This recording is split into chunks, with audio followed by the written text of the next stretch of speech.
Hey, welcome back. So this is an optional video for the people who are able to install Visual Studio Code into your machine.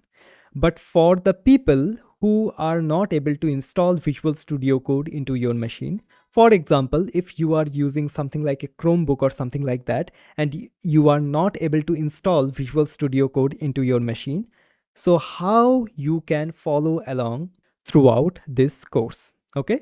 To follow along throughout this course, you can go to Google and search for a website which is called CodePen, okay?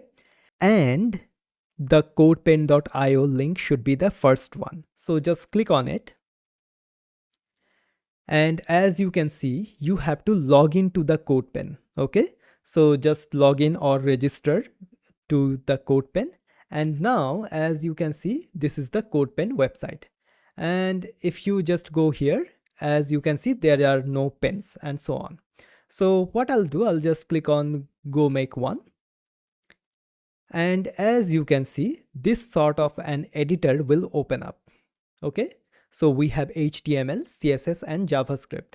So we will be talking all about HTML. We will not be talking about CSS and JavaScript in this course. So what I'll do, I'll just minimize those. Okay, and I'll just minimize that as well. And now here you have the full flexibility to write HTML code and follow along throughout this course. Okay, and you can change the layout as well. So if I just do something like this, as you can see, you can change the layout as well. So here, for example, I am writing H1 and right tab. As you can see, we are having the completions as well. And then to hello world.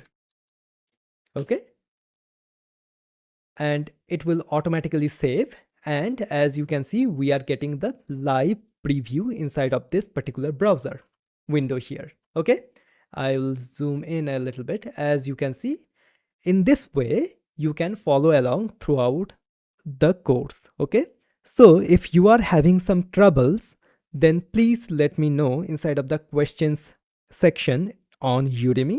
I will read through all of the questions for this course and I will make sure that I will answer all of the questions as much as possible. Okay, all right, so here we go. So if you are using a Chromebook or something like that, then you can use this particular website called CodePen to write the HTML code.